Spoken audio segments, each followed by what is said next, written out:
Busting the Myth of White Genocide in South Africa is a Facebook page I would like to recommend people follow. They claim to be a group of activists from across South Africa. Their aim is to provide a platform for sharing credible and accurate facts and statistics regarding what some would have you believe is the scourge of black on white crime in rural South Africa. They say we are here to arm you with the facts. They particularly like to point out inconsistencies in narrative. Like, for instance, when the news broke about the home affair arrests, where 7 Kenyans were arrested for processing United States refugee applications in South Africa. Refugee applications, note. Kali Creel, the master of modern narrative, then goes on to publicly state, I have just confirmed with US officials that the South African authorities did indeed raid a US refugee facility in Johannesburg yesterday, detaining US staff who have been processing Afrikaner refugees. The applicants and others who were present on the premises were allegedly subjected to harassment and intimidation. This is Kali, despite they themselves not having transgressed any law. The manner in which this issue is being handled is not wise given the current diplomatic tensions. So Trump's misguided sort of assault on our nation is now considered diplomatic tensions. AfriForum condemns this behavior by the South African authorities. This behavior shows a disregard for the human rights of the applicants present. Such conduct is not unexpected from a government that still refuses to condemn human rights abuses by those calling for the killing of Afrikaners through the Kill the Boer chant. I'm not going to go into this here. The court has found on the use of this chant, and there is context to it. It's just when you want to move on from apartheid without considering what it was that you can interpret it like this, really. Peter de Toy of News 24 responded, beware of disinformation and malignant actors. Kenyans working in the Afrikaner refugee program at a non diplomatic site were here illegally. No American official was arrested, and there is no evidence of harassment of refugees. Tumi Sole also quotes some quick facts. One, Kenyan nationals were raided for engaging in and processing the so called Afrikaner refugees.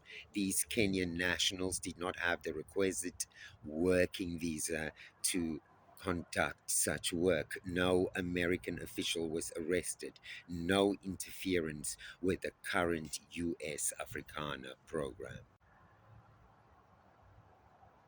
Hashtag country duty, says to me, and don't fall for the scam, says Busting the Myth. The Citizen carried a story about Home Affairs debunking claims that US officials were arrested in the Joburg raid. Then Busters goes on to remind of the contradictions surrounding the Institute of Race Relations, who found things like, reported in Times Live of June 20, 2019. An opinion poll conducted by the Institute for Race Relations suggests that more white people have experienced personal racism than black people since 1994. And since they found that, that was then held to be true. This was what the grandchildren of the founder had to say about all that. The Institute was not founded to promote one ideological position over another and to manipulate and deliberately distort the facts for any agenda. Edgar Brooks would have been horrified by the current positions of the IRR and its lack of intellectual integrity. Today, it no longer upholds the principles of humanism and truth for which he stood and which drove his strong opposition to apartheid, his advocacy for the rights of black South Africans and the economically dispossessed. The IRR and its polemical positions do not play a constructive role in promoting race relations in our country, nor, in fact, promoting good relations or constructive, thoughtful dialogue of any kind. The Institute of Race Relations should eschew its name, and its board members should refrain from misusing our grandfather's legacy. This also shows what happened when Minister Gayton McKenzie declared on the 16th of December, One Nation Today was the last time whereby we had different celebrations as a nation. The day is called Reconciliation Day for a reason. We made great strides by attending each other's celebrations today, but this is still not ideal. We are the children of Mandela. Sê Salome, ek gee nie om wie sê wat nie. Die 16de Desember sal altyd gelofte dag wees. Luister mooi julle demone. Dit is om dankie te sê vir God se genade by Bloedrivier. Het julle geluister? Says Basting, play to that audience all you want. We will always be viewed as demons and non-humans. Prof. Tuli tried. Race matters, she tweeted at Helen Zeller. Our constitution and international obligations say so, and do so does our structural socioeconomic reality, I think. Official race theory rejected by the white right is important because it's exposing why we are not equal to the Sweden. Anyway, Shishlen Gobesi then responds, race matters to racists. To the rest of us who are actual non-racialists, says Shishle, there are much more important matters that determine who we want in positions of influence and authority to make decisions on our behalf. And Gaunter Cruz responded, you're my favorite black, Shishle. You're one of the good ones. Francois gave it a go.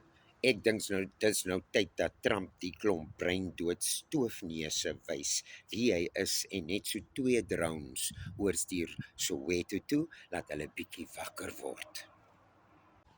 Louisa se gevoel, nes 'n kommunist sal doen. Kyk na Rusland, Noord-Korea. Niemand mag teen hulle government praat of opstaan nie. Hier is 'n ding besig om te broei teen alle wit mense in ons land. So mostly follow them to see people expose themselves.